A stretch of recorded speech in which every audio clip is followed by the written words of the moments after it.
Okay, it's gone. What can I say? I think it's just being mindful of how much you use it and when you use it. If you can identify that and put them together, it kind of gives you a new outlook on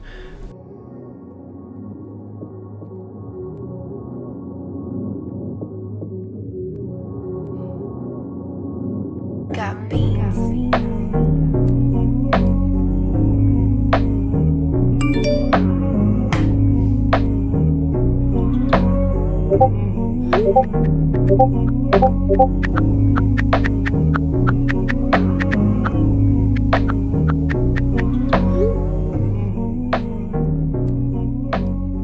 I don't know, there's just something refreshing about not having to show your worth and not having to post everything on Instagram.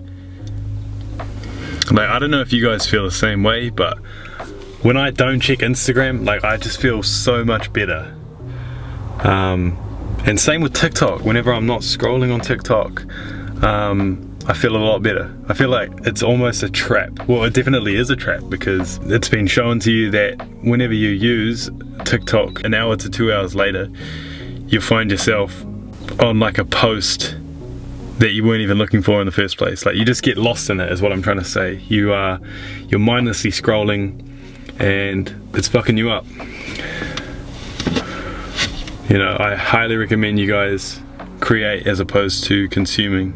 I certainly think you guys should just give it 30 days. That's all I'm asking. Give it 30 days without checking Instagram and potentially without checking TikTok. I don't know how you guys are on that. I don't actually use TikTok that much. I like rarely ever use it, but 30 days. That's all I'm asking of you guys, is that we do it together. We delete it for 30 days. One thing that I've noticed and I've paid attention to is when I completely go off grid, like I've got my batch that I go to, you know, occasionally, and there's no traffic, no neighbors, no nothing, no cars, no technology. It's like the most simple shit you'll ever come across, straight up. Like, you just go there, and personally I just hunt and build fires and just, you know, all of that caveman stuff. So when I go there, it's really fulfilling, and it just refreshes your mind, because, you know, we live in a day and age where we're just like glued to our phones. I'm holding this because I'm looking at bullet points, don't worry, I'm not mindlessly on TikTok, but yeah, we live in a world where we're just like, just almost stimulated, and we can't get a break. So yeah, when I go to the batch, it just feels so much like, it's just nice. It's so nice to get away. I highly recommend you guys doing the same thing. Doesn't have to be, you know, what I do. It could be something as simple as like going for a walk at the beach, you know, something refreshing, going for a hike, hanging out with your friends, having a coffee. But yeah, highly recommend just changing the scenery and connecting with nature, and you'll be amazed at what that can do. I've kind of noticed that when I'm on TikTok, afterwards I feel kind of shit. I'm not gonna lie. I don't know if that is the same outlook you guys have. If it is, let me know in the comments, because it'll be interesting. But every time I use it, I kind of feel less motivated, and it's like I'm carrying something on my shoulders that's just, you know, pulling me down, and I don't like it. So, but it's also at the same time, it's exciting to check Instagram messages from friends and shit. So it is exciting, and it's a bit of a mind fuck. It's like a balance. I think if you can use it moderately, then big up to you, man, because that takes a lot. Honestly, I'll jump on Instagram to check a DM, and I'll find myself just swiping, looking at random shit for like half an hour at least. So yeah, be mindful of that.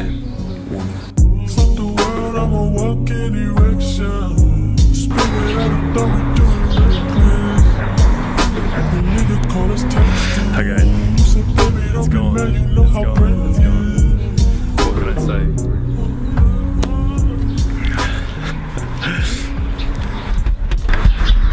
Okay, so me just deleting it then makes me want to download it again, but I'm not going to do it. We're going to give it 30 days, and I'm going to tap in and show you guys how it went. But let me know if you guys did it too. That would be sick to see your opinion on that. And yeah.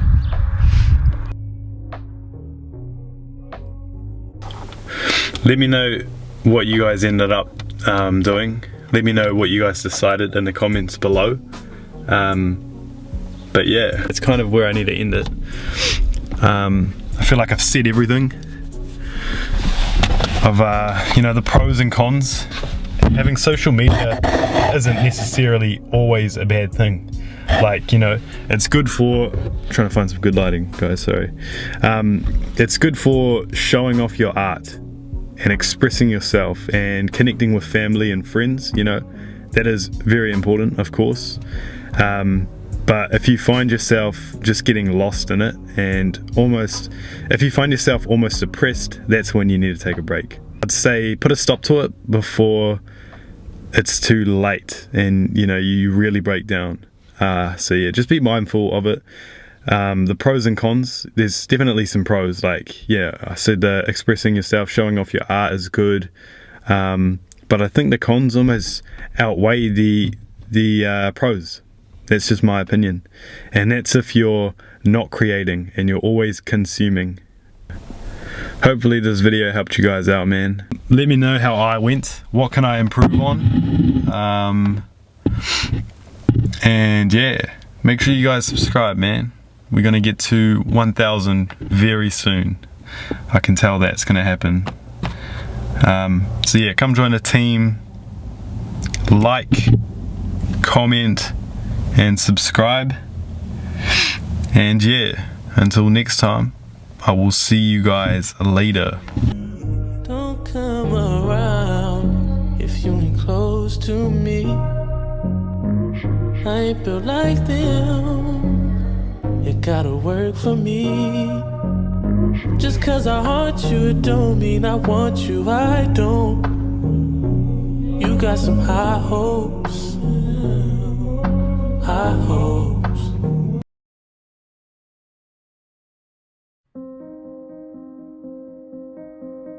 So I was kind of perplexed about what I was going to say today because I'm not a media expert by any stretch of the imagination. But I was speaking with Jonathan Pajot this morning because he's staying in the same Airbnb as my wife and I. And he suggested that I talk to you about my experiences with media over the last year. And I thought, well, that's something I know about, so it's always good when you're talking to people to talk about something that you know about. That's actually a really good tip for public speaking. Well, it's really true. You have to remember that. You should know about 3 times as much about the topic as you need to talk about the topic. And then you have places you can go and, you know, you can wander around a little bit and be a little spontaneous, so that's really useful. But then I also thought that makes sense because nobody knows anything about the situation with regards to the media now. And so we're all feeling our way because the technological transformations are so rapid and, you know, they're going to come one after the other in the next 10 years. I don't think we can even imagine what's coming down the pipes.